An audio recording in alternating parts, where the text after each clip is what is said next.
Selamat sore dan salam jumpa pemirsa. Senang sekali Nusa Tenggara Timur hari ini kembali hadir menjumpai Anda.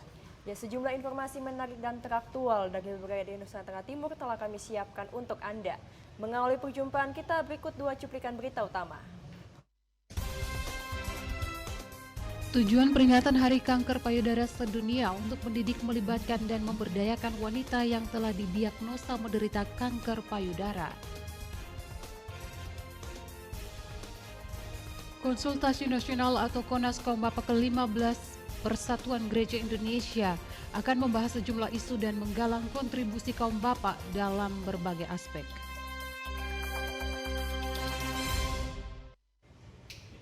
Pemirsa, berita utama tadi akan kami rangkai dengan sejumlah informasi lainnya. Bersama saya, Komang Astri.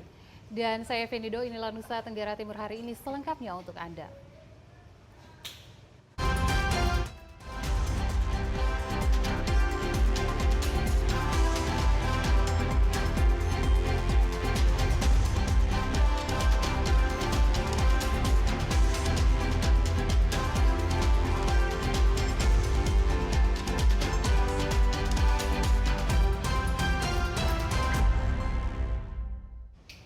Pemirsa, Badan Pengawas Pemilu Bawaslu Provinsi Nusa Tenggara Timur berharap proses verifikasi faktual partai politik non-parlemen yang sedang berlangsung saat ini sesuai dengan mekanisme yang berlaku. Hal ini penting agar hasil verifikasi faktual partai politik bisa dipertanggungjawabkan secara hukum.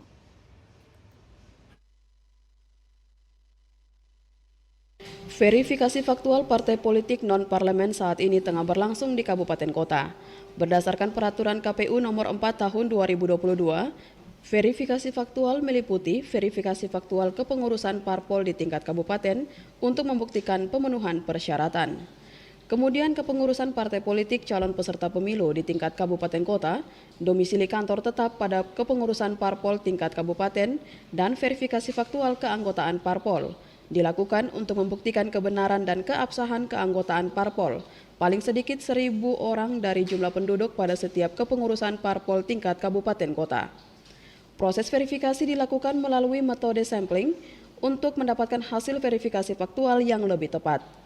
Ketua Badan Pengawas Pemilu Provinsi Nusa Tenggara Timur, Nato Sarmento, berharap verifikasi faktual parpol non-parlemen yang dilakukan di kabupaten kota saat ini bisa sesuai mekanisme yang berlaku.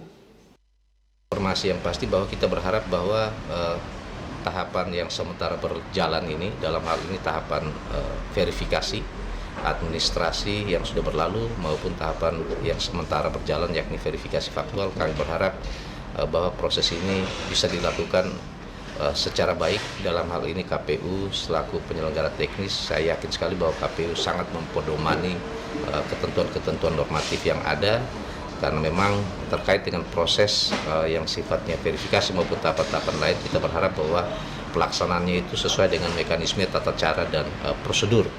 Nah, sehingga acuan atau ketentuan normatif yang ada itu tidak kemudian dilangkahi.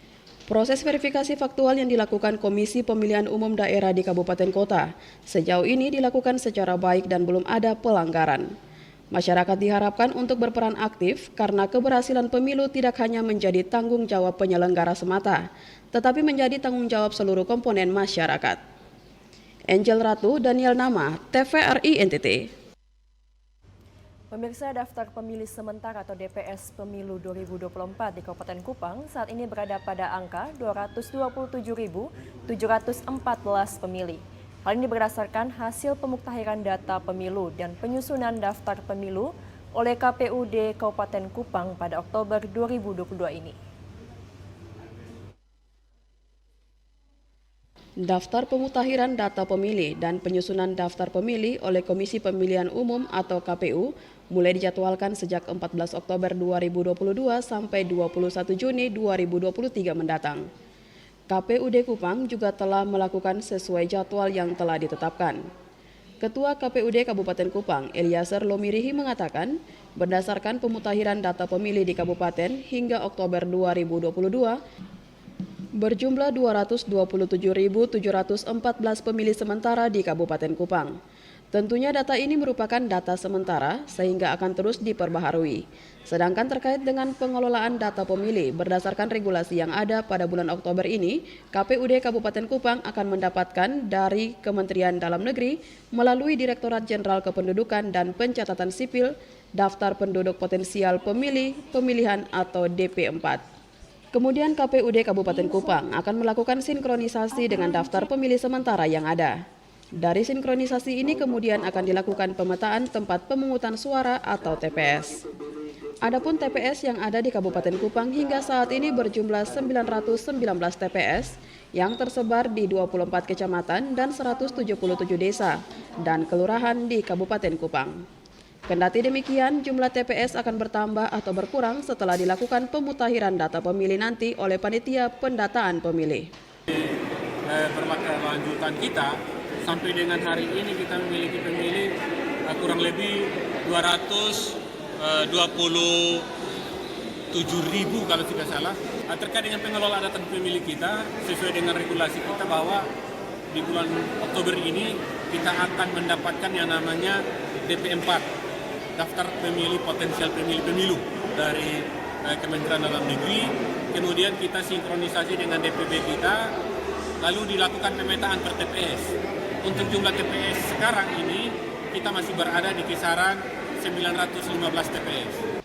Ia berharap tahapan pemutakhiran data pemilih ini bisa berjalan dengan baik sesuai yang telah direncanakan. Dari Kabupaten Kupang, Kris Poto, TVRI NTT. Pemirsa, Badan Pengawas Pemilu Provinsi Nusa Tenggara Timur mencatat sedikitnya sekitar 2 lembaga pemantau pemilu yang sudah melaporkan diri ke Bawaslu NTT yang sebelumnya sudah mendaftarkan diri pada Badan Pengawas Pemilu Republik Indonesia. Keberadaan pemantau pemilu menjadi penting selain untuk memberikan kekuatan lebih dalam melakukan pengawasan, juga sebagai indikator sehatnya iklim demokrasi dalam suatu daerah.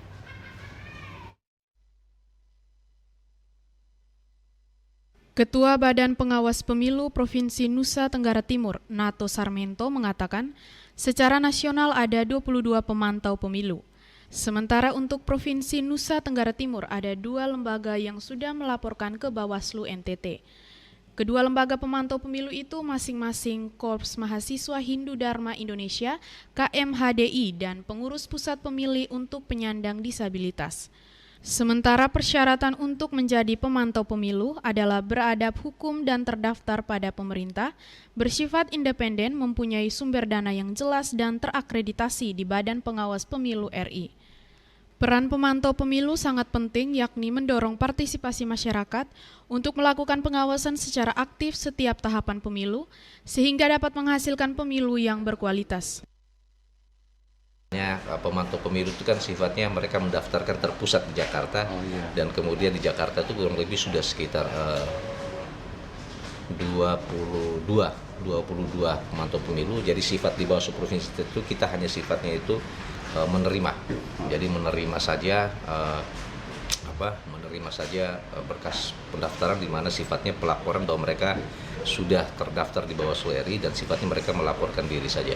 Pemantau pemilu maka dia juga bisa melakukan proses pemantauan, dia melekat dengan tahapan. Nato Sarmento juga menegaskan, kendati sudah ada Bawaslu, namun keberadaan pemantau pemilu tetap dibutuhkan untuk memberikan kekuatan lebih dalam melakukan pengawasan setiap tahapan pemilu. Dari Kota Kupang, Tim Liputan TVRI NTT. Pemirsa, informasi selanjutnya dari Kota Kupang akan kami hadirkan usai jeda berikut. Tetaplah bersama kami.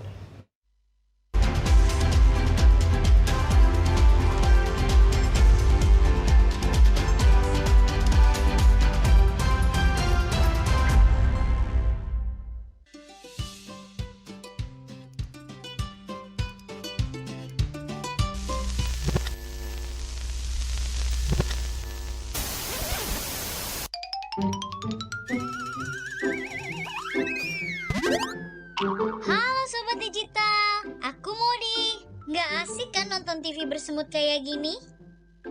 Ayo segera beralih ke TV digital. Bagaimana ya kalau TV kita belum TV digital? Segera pasang set-top box ke TV analogmu. Coba lihat sekarang. Gambarnya lebih bersih, suaranya lebih jernih, yang pasti canggih dan banyak programnya. Ayo, segera beralih ke TV digital. Bersih, jernih, canggih. Halo Sobat Digital, kenapa ya harus nonton siaran TV digital? Walaupun sama-sama menggunakan teknologi digital, siaran TV digital tidak sama loh dengan TV streaming yang melalui internet, TV kabel, dan TV satelit. Siaran TV digital adalah bukan TV streaming yang menggunakan kuota internet, bukan TV kabel yang membayar iuran setiap bulannya, dan bukan TV satelit yang menggunakan antena parabola. Siaran TV digital itu gratis loh. Masih menggunakan antena UHF biasa. Bila televisi di rumah kamu masih analog, pasangkan set-top box dengan teknologi DVB T2. Yuk beralih nonton siaran televisi digital. Bersih gambarnya, jernih suaranya, canggih teknologinya. Yuk nonton siaran televisi digital. Bagaimana ya cara menangkap siaran televisi digital? Pertama, pastikan di daerah Anda sudah ada sinyal siaran televisi digital. Kedua, gunakan antena UHF di dalam atau di luar rumah Anda. Ketiga, pastikan televisi Anda sudah dilengkapi penerima siaran digital DVB T2. DVB T2 merupakan jenis sinyal yang digunakan Indonesia dalam penyiaran televisi digital. Keempat, pilih auto scan, lalu pindai televisi Anda. Bagaimana jika televisi Anda masih analog? Pasangkan set-top box, televisi Anda otomatis menangkap siaran digital. Bersih gambarnya, jernih suaranya, canggih teknologinya.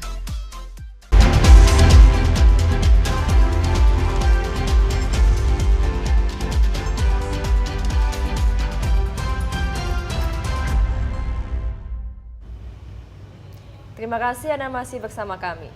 Pemirsa, seorang oknum polisi yang bertugas di Polres Rotendao dilaporkan ke Propam Polda Nusa Tenggara Timur karena diduga menjadi calon siswa Bintara Polri dengan memungut uang sebesar 250 juta rupiah. Perbuatan tidak terpuji itu mencuat ketika anak yang dipungut biaya gugur saat seleksi.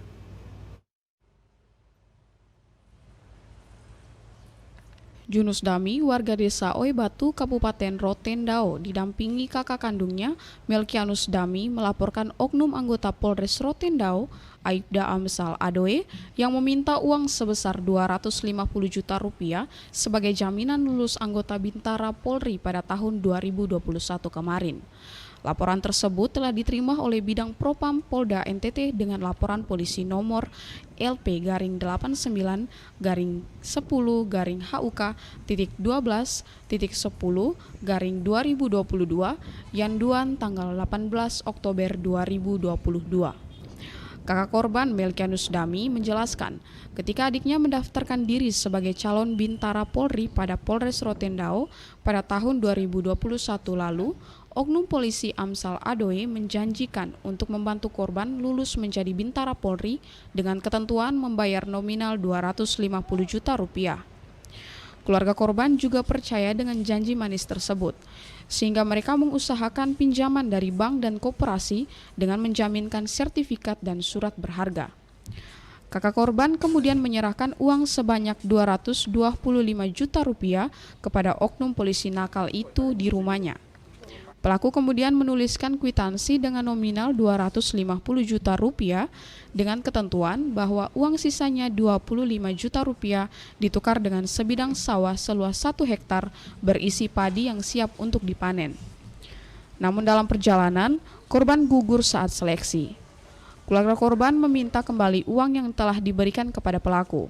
Namun pelaku selalu berdalih dengan berbagai alasan, bahkan menantang keluarga korban untuk membawa masalah tersebut ke jalur hukum. Kami orang kampung, jadi tidak tahu institusi Polri itu bayar atau tidak. Kami tidak tahu. Jumlahnya dia yang terluka? Iya, jumlahnya dari Total berapa itu? total 250 juta. Jadi dengan janjian 250 juta untuk lolos polisi ya? Iya. Sebelum melaporkan ke Polda ini, kami sudah berupaya sudah berapa kali, tapi malahan caci maki, malahan dibilang sama saya dirugikan juga. Tidak tahu dirugikan seperti apa, hanya saya cukup dengar saja. Dan juga Kamis malam itu saya konfirmasi lewat HP, lewat WA. Bagaimana Bu? Ini masih WA. Saya bagaimana Bu? Ini kira-kira ini beta sudah pas tanggal 25 ini sudah pas cicilan. Jadi ini yang kemungkinan orang juga punya sertifikat yang beta pakai di koperasi dan bank itu dong mau minta kembali. Jadi bagaimana Bu, tolong. Soalnya nanti beta disita. Laporan ini nanti saya bersama rekan kami akan lapor juga ke pidana karena ada unsur kerugian yang dikibatkan. Jadi selain di propam nanti kita juga ke pidana. Jadi ini mungkin awal. Jadi mungkin lewat informasi dan pemberitaan kawan-kawan media mungkin besok juga ada 11 juga yang datang lagi. Dan kami juga tadi mendoakan kiranya di 11 juga bisa datang ke Polda. Jadi tidak hanya satu korban saja ya? Bukan hanya satu korban, tetapi mereka ada 12. Kabid Humas Polda NTT, Kombes Pol Arya Sandi, saat dikonfirmasi membenarkan adanya laporan dari mantan Casis Bintara Polri dari Kabupaten Rotendao. Arya Sandi menambahkan, laporan tersebut diterima oleh Bidang Propam Polda NTT karena berkaitan dengan anggota Polri yang telah melanggar kode etik. Adanya oknum anggota yang dilaporkan menjadi calo gitu ya, calo penerimaan Bintara Polri.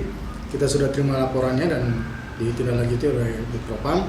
Nanti di dalam dari pemeriksaan apakah yang bersangkutan kemudian kita kenakan kode etik profesi atau bidang disiplin nantinya tergantung dari hasil pemeriksaan dari Bitpropam Polda NTT. Kombes Pol Arya Sandi mengingatkan agar masyarakat tidak mempercayai semua janji dari calo, sebab semua proses rekrutmen Bintara Polri sudah transparan dan setiap peserta langsung mendapatkan hasil tes pada hari yang sama. Dan yang terpenting adalah tidak dipungut biaya apapun dalam proses rekrutmen Bintara Polri. Dari Kota Kupang, Nyongki Malelak, TVRI, NTT. Sementara itu pemirsa, sidang kasus operasi tangkap tangan terhadap Kepala Dinas PUPR Kota Kupang memasuki agenda terdakwa. Dalam sidang tersebut, keterangan terdakwa bersesuai keterangan saksi yang diadukan oleh jaksa penuntut umum, yakni tidak ada unsur pemerasan.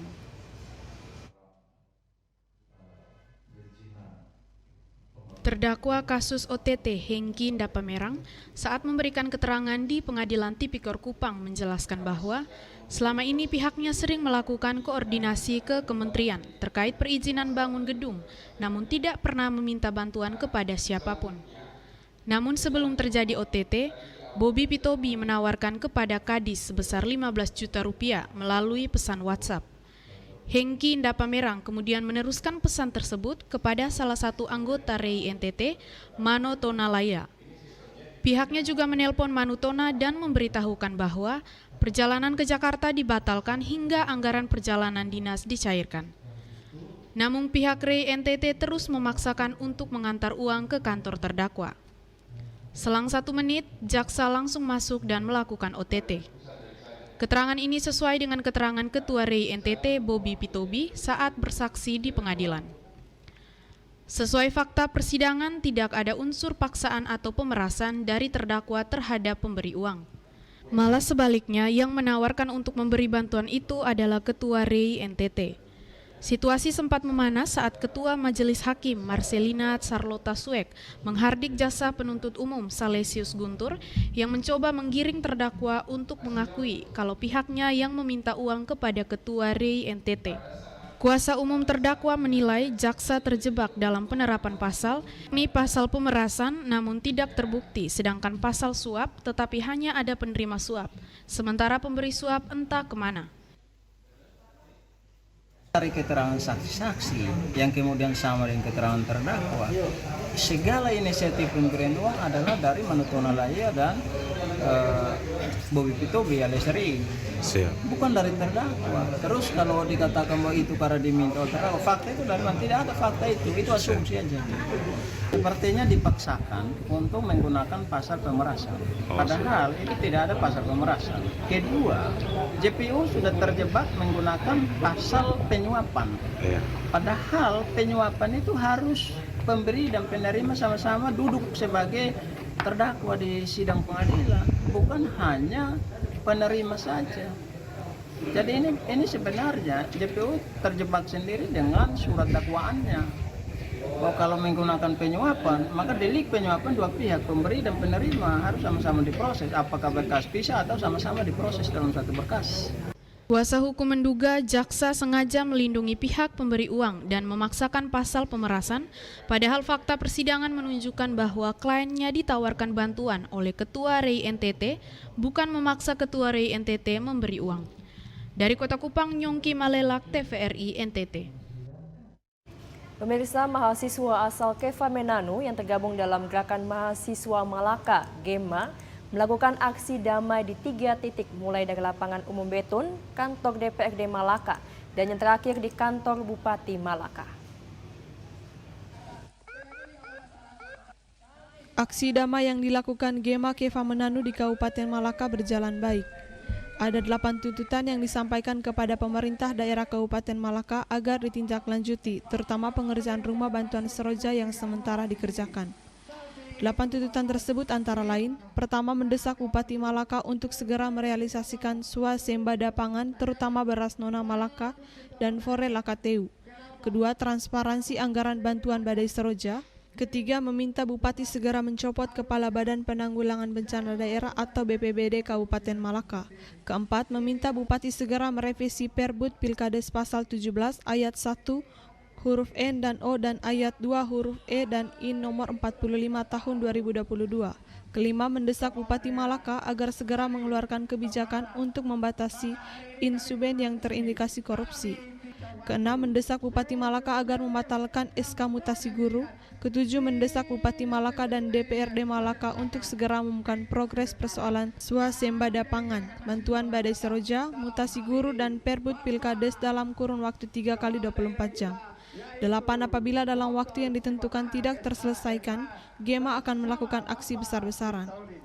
GEMA Keva Menanu meminta dengan tegas kepada Bupati Malaka untuk segera mencopot Kepala Pelaksana Badan Penanggulangan Bencana Daerah atau BPBD Kabupaten Malaka. Sementara itu, Bupati Malaka Simon Nahak menjelaskan, terkait bantuan Seroja, uang masuk bukan pada rekening Pemda Malaka, akan tetapi langsung pada rekening BPD Malaka. Namun sebagai Bupati Malaka, pihaknya akan terus mengontrol sehingga bantuan Seroja yang sementara dikerjakan akan tetap berjalan karena masa kontrak kerja belum berakhir. Menurut Bupati, apa yang menjadi tuntutan dari GEMA, pihaknya akan menindaklanjutinya sesuai dengan aturan dan hukum yang berlaku, sebab negara ini adalah negara hukum. Dirinya menambahkan, apapun tuntutan dari GEMA, pihaknya akan tindaklanjuti sesuai kajian hukum. Masa jabatannya bersama Wakil Bupati baru berjalan 1 tahun lebih, sehingga program yang belum terrealisasi akan dikerjakan dan dituntaskan di tahun-tahun mendatang. Apresiasi adik-adik bisa datang dengan membawa tuntutan dan membawa permintaan.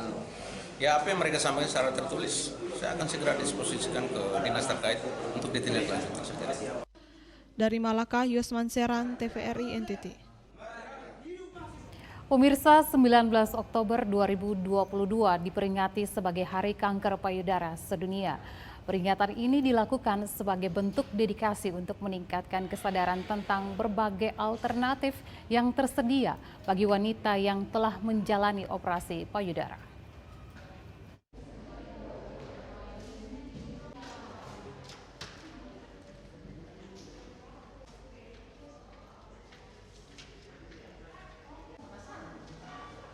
Kanker payudara, para wanita harus memiliki akses ke informasi yang mereka butuhkan untuk membuat keputusan berdasarkan informasi tentang perawatan mereka, termaksud pemilihan operasi payudara yang berarti mendidik pasien, keluarga, dan pengasuh mereka serta media.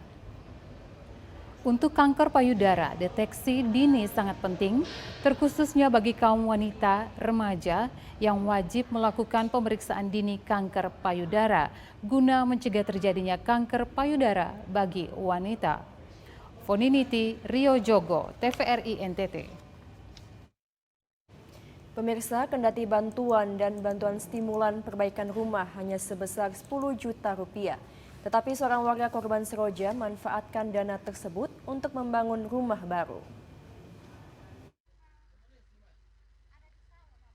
Dana bantuan stimulan merupakan bantuan yang diberikan kepada warga korban Seroja tahun 2021 lalu. Dana ini disalurkan dengan cara ditransfer langsung ke rekening para korban yang telah diverifikasi sehingga layak untuk menerima bantuan tersebut. Dana ini disalurkan juga sesuai dengan kategori kerusakan. Bagi rumah yang rusak ringan berhak menerima 10 juta rupiah, bagi yang rusak sedang berhak menerima 25 juta. Sedangkan bagi yang rusak berat berhak menerima dana sebesar 50 juta. Tujuan dari dana ini adalah untuk membantu korban Seroja memperbaiki rumahnya yang mengalami kerusakan ringan dan sedang. Sedangkan bagi yang rusak berat untuk membangun rumah baru. Kendati demikian, ada warga yang memanfaatkan dana perbaikan rumah untuk membangun rumah baru, seperti Oriastosi warga RT 14 RW 6, Kelurahan Tarus, Kecamatan Kupang Tengah misalnya. Ia memanfaatkan dana bantuan stimulan perbaikan rumah untuk membangun rumah permanen. Ia mengatakan dana bantuan yang diterima sebesar 10 juta karena rusak ringan saat bencana Seroja. Tetapi ia memanfaatkan dana tersebut untuk membangun rumah permanen dengan alasan rumah sebelumnya masih semi permanen, juga karena bahan bangunan yang dibeli juga berkualitas, sehingga disayangkan jika hanya dimanfaatkan untuk perbaikan rumah semi permanen. Untuk itu, dana 10 juta yang diterimanya dirasa sebagai motivasi untuk membangun rumah permanen, kendati ia harus berusaha menambah beberapa rupiah untuk membeli bahan bangunan agar rumah tersebut bisa diselesaikan.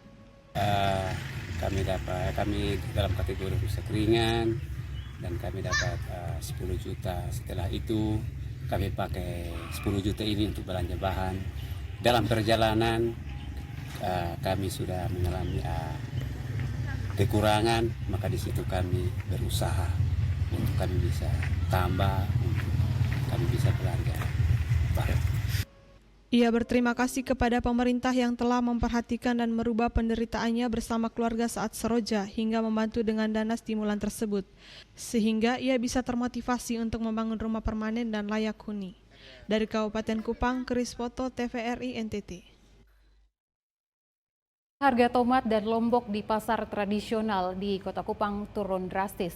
Anjloknya harga tomat dan lombok diakibatkan oleh tingginya hasil produksi petani, sementara daya beli masyarakat menurun.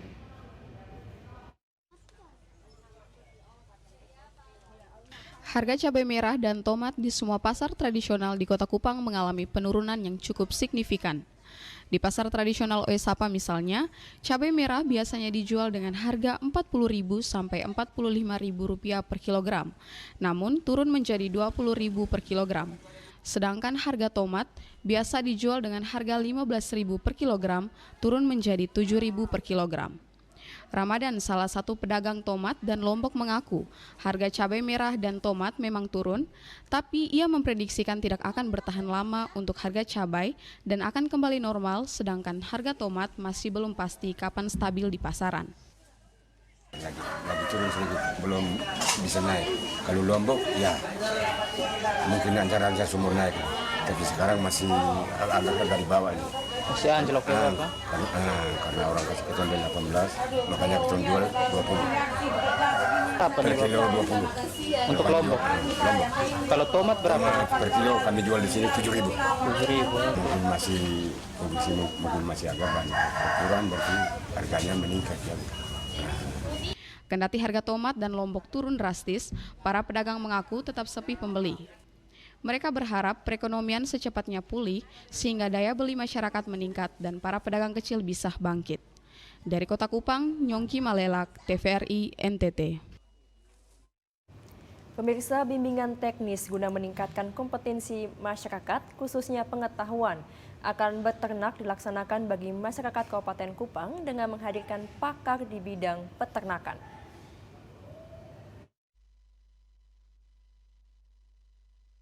Kabupaten Kupang merupakan salah satu kabupaten di Nusa Tenggara Timur yang memiliki kekuatan pada sektor peternakan.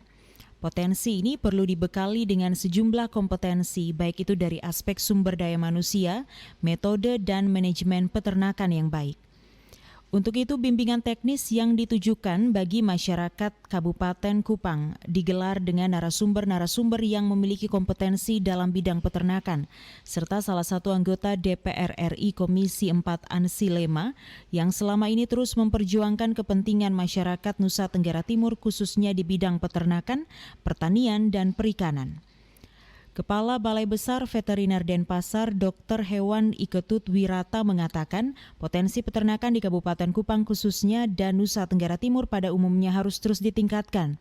Melalui bimbingan teknis, masyarakat diharapkan mendapatkan pengetahuan sehingga kedepannya kualitas peternakan dari Nusa Tenggara Timur terus meningkat. Kupang khususnya, NTT juga pada umumnya, potensi sumber daya ternak itu luar biasa. Jadi semuanya itu harus dipersiapkan, mulai dari dengan masyarakatnya, SDM-nya, kemudian metodenya, kemudian bagaimana kita manajemen bisa dilaksanakan dengan baik nantinya. Anggota DPR RI Komisi 4 Ansi Lema mengatakan peningkatan kualitas peternakan di Nusa Tenggara Timur harus terus didorong. Dahulu Nusa Tenggara Timur dikenal sebagai lumbung peternakan dan melakukan ekspor. Namun akhir-akhir ini terjadi penurunan serta berbagai faktor lainnya seperti penyakit dan virus yang menyerang ternak. Masyarakat perlu dibekali pengetahuan khususnya dari aspek biosecurity dan diharapkan bimbingan teknis ini dapat memberikan manfaat bagi masyarakat ke depannya. BIMTEK ini kita selenggarakan ya untuk memberikan pengetahuan kepada masyarakat sekaligus informasi dan keterampilan. Kira-kira kalau kita mengembangkan peternakan, entah itu skala kecil, skala rumahan, ya skala rakyat, itu peternakan yang memenuhi standar-standar biosecurity yang tahan terhadap virus penyakit itu seperti apa. Nah, karena itu kita merasa bahwa masyarakat kita secara umum dan lebih khusus lagi para peternak rakyat ini harus mendapatkan pengetahuan. Dari Kota Kupang, Esther Siubelan, Kristo Dapo, TVRI NTT.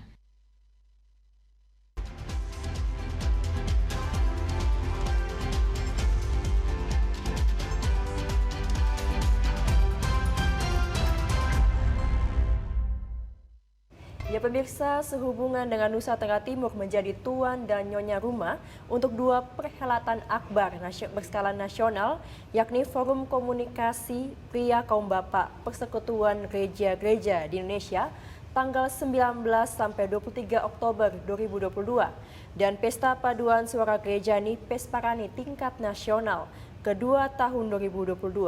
Maka mulai hari ini TVRI NTT menghadirkan segmen khusus informasi terkait kegiatan-kegiatan tersebut. Berikut berita selengkapnya.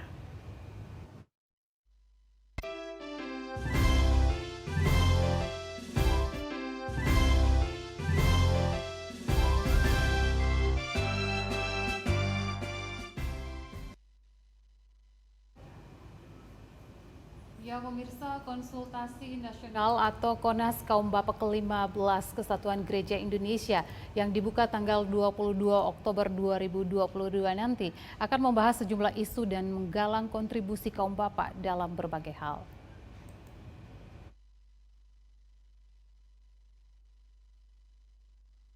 ...58 sinode dari seluruh Indonesia yang memiliki kaum bapak akan hadir dalam rangkaian kegiatan konsultasi nasional kaum bapak ke-15 yang akan secara resmi dibuka pada tanggal 20 Oktober 2022 nanti.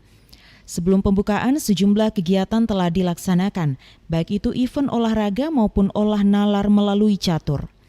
Ketua Umum Panitia Emilia Nomleni dalam jumpa pers yang bertempat di Gemit Center yang nantinya akan menjadi pusat kegiatan KONAS ke-15 mengatakan, panitia sangat berterima kasih atas dukungan dan kepercayaan yang diberikan sehingga pelaksanaan KONAS ke-15 dapat diselenggarakan di NTT khususnya Kota Kupang.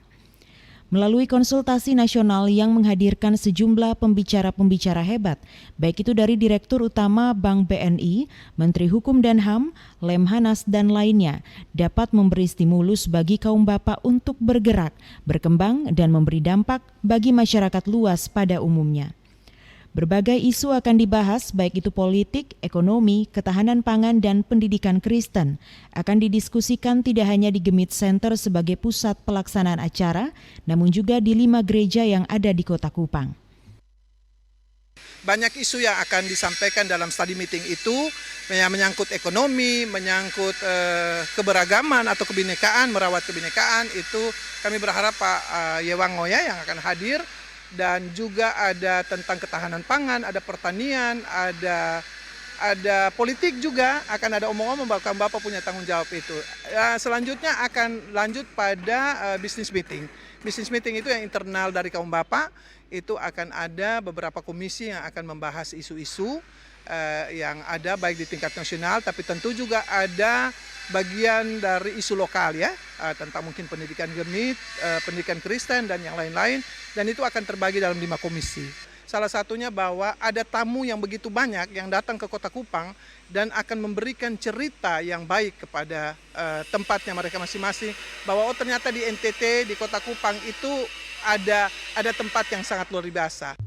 Ketua Umum Panitia Emilia Nomleni berharap tamu-tamu yang hadir bersama keluarga di momen Konas ke-15 ini dapat merasakan kehangatan dari masyarakat NTT dan membawa pulang narasi yang baik. Panitia berkomitmen untuk memberikan yang terbaik dalam rangkaian kegiatan Konas yang akan berakhir pada tanggal 23 Oktober 2022 nanti. Dari Kota Kupang, Esther Siubelan, Kristodapo, TVRI NTT. Ya, konsultasi nasional pria kaum bapak persekutuan gereja-gereja di Indonesia akan dibuka besok pagi pukul 9 waktu Indonesia Tengah di Gemit Center kantor Sinode. Hari ini serangkaian kegiatan mulai berjalan antara lain pembukaan Expo, pelepasan lentera, pawai budaya, dan welcome party di Aula El Tari Kupang. Ingatlah, Tuhan banyak. Konsultasi Nasional Forum PKB PGI 2022 yang dilaksanakan di Nusa Tenggara Timur, khususnya Kota Kupang dan Kabupaten Kupang akan dibuka besok pagi pukul 9 di Gemit Center kantor Sinode Gemit. Rencananya acara akan dibuka oleh Menteri Hukum dan Hak Asasi Manusia RI Yasona Halauli. Sementara hari ini sejumlah kegiatan sudah mulai dilaksanakan. Pembukaan Expo pukul 14 waktu setempat berlangsung di Gemit Center kantor Sinode. Usai acara Expo pelepasan lentera di Gereja Ebenezer Oeba Kupang dilanjutkan dengan pawai budaya. Dengan titik finish di kantor Sinode Gemit, wilayah Kota Baru, Kota Kupang, dengan menampilkan ratusan penari bonet. Sementara malam ini bertempat di Aula El Tari, acara penyambutan para peserta Konas PKB PGI 2022 yang datang dari berbagai daerah di Indonesia. Tim Liputan TVRI NTT. Pemirsa, persiapan Nusa Tenggara Timur khususnya Kota Kupang menjelang Pesparani Katolik tingkat nasional sejauh ini sudah mencapai 90%.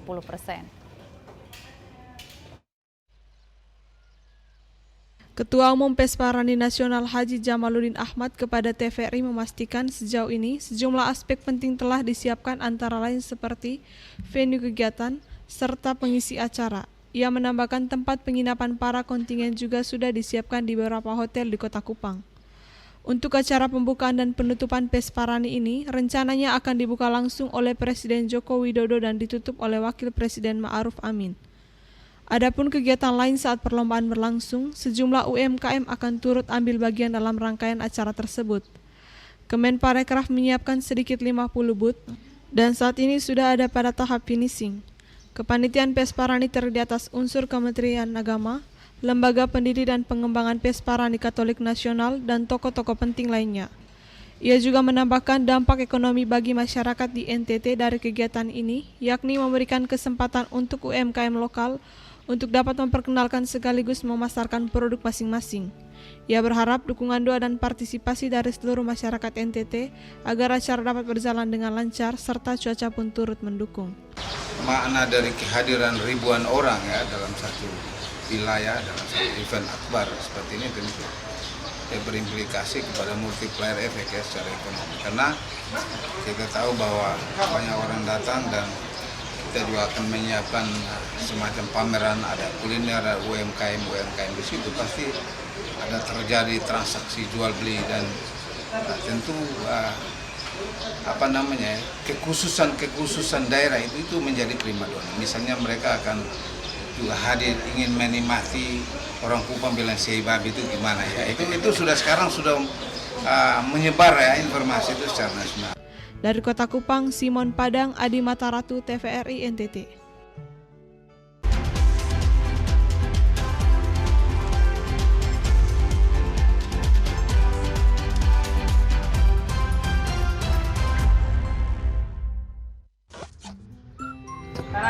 Kanan dikit. Geser lagi. Besok.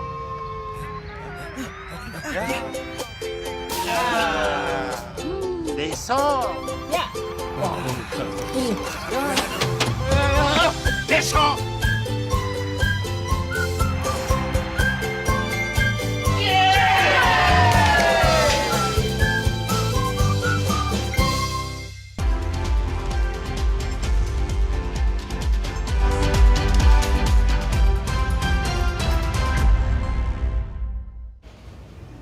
Terima kasih Anda masih bersama kami, pemirsa.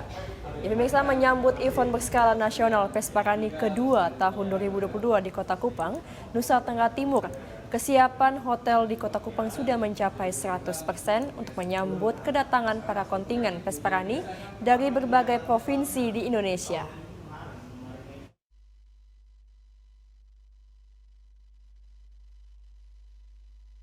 Menjelang event nasional Pesta Paduan Suara Gerejani, Pesparani tingkat nasional kedua tahun 2022 yang akan berlangsung di Kota Kupang, Nusa Tenggara Timur sebagai tuan rumah penyelenggara, pemerintah Provinsi NTT telah bekerja sama dengan sejumlah hotel di Kota Kupang untuk menyambut kedatangan para peserta dari berbagai provinsi di Indonesia.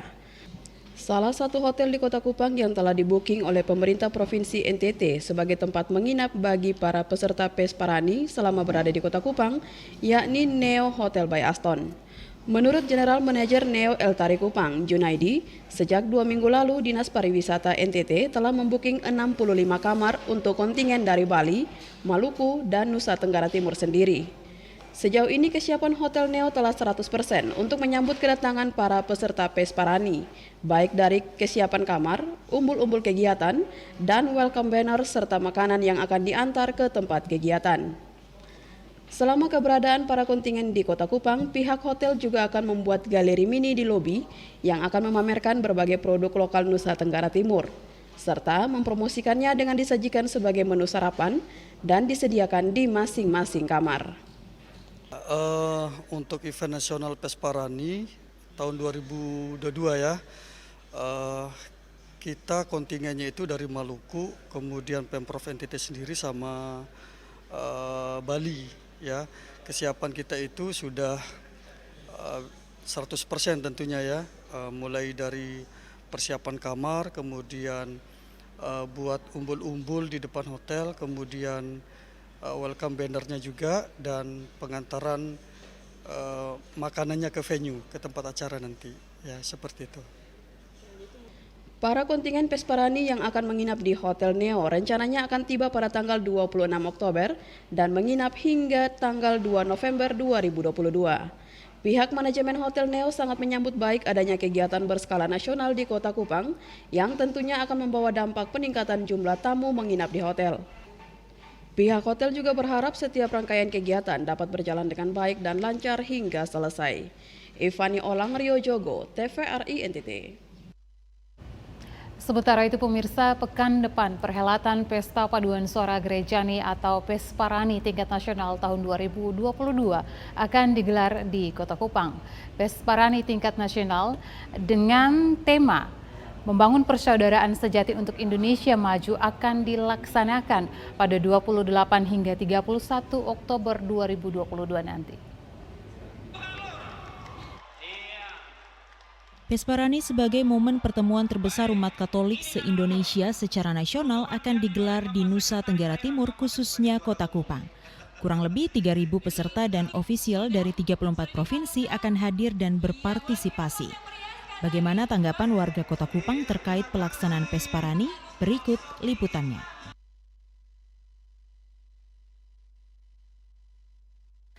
Jadi Pesparani itu menurut saya tidak tahu secara luas.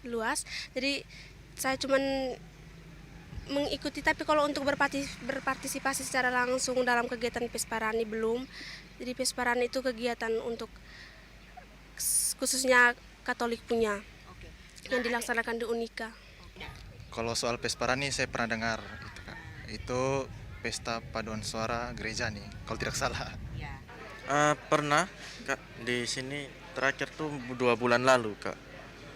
Ya, saya tahu Pesparani. Nah, Agus, bagaimana perasaannya?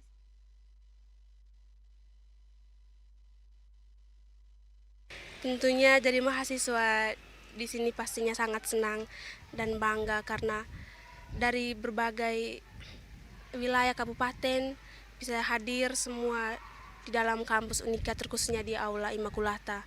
Jadi untuk diri saya sendiri sangat senang dan bangga, apalagi dari mahasiswa yang kuliah di Unika di sini. Untuk perasaan saya sendiri ya cukup bangga, soalnya ini menyangkut event nasional.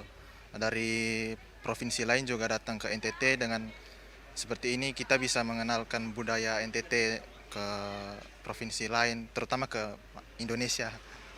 Senang sih, karena kan adanya diadakan di Unika tuh, Kak. Jadi sebagai mahasiswa Unika ya pasti senang. Apalagi kan ada, kalau dengar-dengar kan Pak Presiden juga datang kan untuk membuka ini Pesparani di. Ya, senang karena banyak orang yang datang menonton Pesparani, terutama Bapak Jokowi juga hadir di kampus kami Unika. Gubernur Nusa Tenggara Timur.